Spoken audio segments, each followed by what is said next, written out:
Shri R.K. Ohri ji. R.K. Ohri ji is an retired IPS officer. He is an author, and needless to mention, he is a very intellectual person. He is also the Secretary General of Patriots Forum. His incisive book, The Long March of Islam, Future Imperfect, offers new insight into one of the world's gravest civilizational threats confronting humanity. His other seminal work, Disadvantaged Hindus, Pampered Minorities, is a damning indictment of the failure of secular polity in India to address the very fundamental questions of equality before law and civilizational ethos. Shri Ohri has also played a crucial role in bringing the hidden agenda behind the Sachar Committee report to the public forum through his articles on the issue. मैं आनंद शंकर जी पांड्या का और इस seminar को, इस resolution को organise करने वाले सब जो मेरे मित्र हैं उन सब का आभारी हूं कि उन्होंने मुझे यहाँ आकर कुछ 4 शब्द इस बिल के बारे में बोलने के लिए समय दिया है। तो इस बिल के बारे में काफ़ी कहा जा चुका है, कॉन्स्टिट्यूशनल पोजीशन पर भी कहा गया है और प्रोविजन पर भी कहा गया है, लेकिन मैं इसे थोड़ा और आगे की तरफ ले जाना चाहता हूँ। मेरा पेपर है prevention of communal and targeted violence bill, a law to brand Hindus as incorrigible rioters, that is Hindus are beyond correction, they will continue to be incorrigible writers. Now, the bill has been framed by the National Advisory Council, which is a ragtag assembly of, what should I call them? तो वैसे during freedom struggle ऐसे लोगों को टोडी कहते थे, दे were called as टोडीज हैं, और आज भी वो टोडीज़ हैं, वो किसी ना किसी के पीछे लगे रहेंगे और वहाँ जाके उनकी खुशामद करेंगे और अपना रोज़ी रोटी का बंदोबस्त रखेंगे। तो हाँ, ये इसी तरह से है, and you have no idea how much money is being spent on them, they travel, they paid salaries, they are paid allowances, what and what not, and stuff. So it's a burden on the exchequer. Now, they have devised a cleverly, I won't go into other thing, cleverly worded insidious law aiming at amending the constitution by deceit and manipulation. Time has come to read it to the preamble of the constitution to the members of the National Advisory Council, including the chairman, and because most of them appear to be ignoramus. The preamble of the Constitution clearly stipulates that state shall secure to all its citizens justice, social, economic, and political, liberty of thought, expression, belief, faith, and worship, equality of status, opportunity, and to promote among them all fraternity, assuring dignity of the individual and unity and integrity of the nation. These are intended to be guaranteed to every citizen of India. But what this bill does is the proposed anti-majority legislation aims at dividing Indians into 2 groups, 2 hostile groups, namely the majority and the minority, or the group or the non-group. It expressly deprives Hindus, that is the majority community, of the right to equality, denies to them justice, social and economic, robs them of equality of status because they are no longer equal to the minority or the members of the group. Additionally, it violently strips them of dignity guaranteed to every citizen by the Constitution as spelled out in the great preamble mentioned above. But then they are not bothered, they are trampling upon the preamble, they are trampling upon the Constitution, and they want to forge ahead. There have been suggestions made by certain fundamentalist group that it should be imposed by passing an ordinance, that an ordinance may be issued and the bill may be later on within 6 months introduced, and all that is going on. Then this is one flaw. Then second flaw is worldwide in any penal law the essential component is mens rea. Mens rea is the intention to commit crime is the basis of all. If I have no intention to commit crime, and yet a crime gets committed without my intention, I am not liable for that in that sense. So in this there is no mens rea, no intention. Whether a member of majority community had an intention to harm anybody or not, well, he is considered guilty without understanding the intention or the purpose. and it penalizes the majority community. Even them, they may not have started the violence, nor had any intent to harm the minority community. Ultra cleverly defined as the group. Before branding the majority community as troublemakers, National Advisory Council did not ascertain what causes communal riots, nor analyze the reason. किसी भी चीज़ को, किसी बीमारी को, किसी संकट को दूर करने के लिए पहले उसका कारण समझना चाहिए. Here, no one has paid attention to learning why communal होता है. In her seminally researched tome, Politics of Communalism, published in 1989, Zainab Banu, a Muslim scholar, had analyzed 74 cases of Hindu-Muslim riots which occurred between 1953 and 1977, and she found, उसमें दिया हुआ है, that in 75% cases of rioting, the rioting had been started by Muslims. और कुछ नहीं तो NAC के member वो किताब ही पढ़ लेते, या NAC की चेयरमैन नहीं पढ़ सकती तो मेंबर पढ़ के उनको समझा देते कि इसमें लिखा है कि ये 75% रॉयट हैं और उसका एनालिसिस है. उसने 74 केसेस का राइट केसेस का एनालिसिस किया और वो किताब रिकॉर्ड पर है. This is one thing. Another thing, there is another clue to the problem, क्योंकि किसी बात को पता किए बिना कि किसने राइट स्टार्ट किया आप XYZ को पनिश कर दें, ये इंसाफ नहीं है, ये कानून नहीं हो सकता.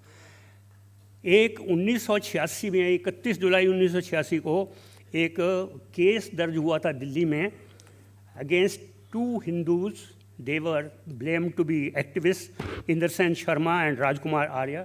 उन्होंने एक सर्कुलेट किया पोर्शन हिंदी में जिसमें 24 आयात कुरान की अंडर द कैप्शन उन्होंने लिख के सर्कुलेट की, why riots take place in the country, कि देश में रॉयट क्यों होता है. और उन्होंने कहा ये 24 आयत्स जो हैं, और ये 24 आयत्स उन्होंने एक पुस्तक लिखी हुई है जो कि कुरान मजीद का एग्जैक्ट ट्रांसलेशन है. एक तरफ अरबिक है, एक तरफ हिंदी है, एक तरफ अंग्रेज़ी है, जो कि एक मोहम्मद फ़ारूक खां ऑफ मकतब अल हसनात और रामपुर ने यूपी में किया था. उसने सारा बताया हुआ था. और उन्होंने कहा कि साहब ये जो है इन्होंने ये जहर फैलाने की कोशिश की है और ये राइट करवा देंगे. उनका चालान किया गया. उसके अंदर उन्होंने 24 आयत सिर्फ कोट की थी और आयत के नंबर भी दिए हुए मैंने अपने पेपर में दिए हैं, 9.5, 9.28, 4111 एंड सो ऑन 24.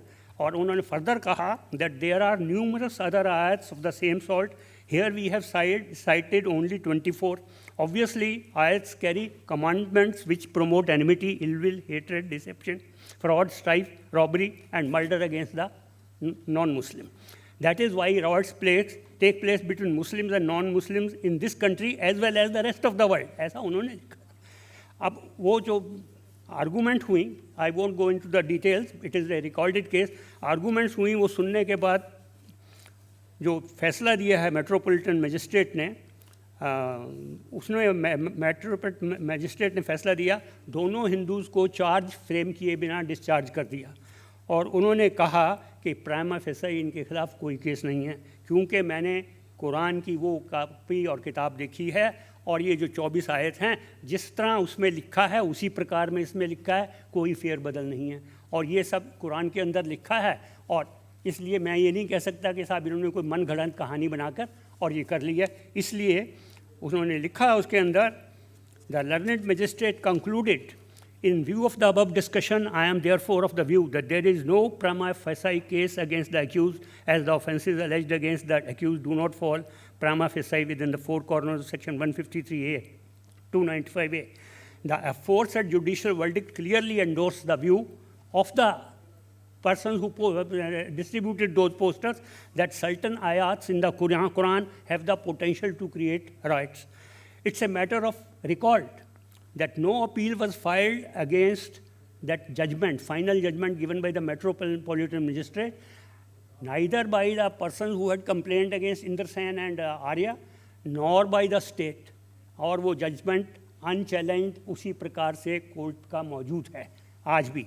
उस जजमेंट से ही ये अगर NAC वाले जजमेंट पढ़ लें तो उनको समझ आ जाए कि साहब कॉज क्या हो सकता है. और ये let me tell you, communal riot is not something which is specific to India. ये सरासर गलत है. आप देखिए अफ्रीका में हो रहा है, आप इजिप्ट में हो रहा है, टर्की में हो रहा है, पूरे दुनिया भर में हो रहा है, इंडोनेशिया में हुआ, कहाँ कहाँ नहीं हुआ.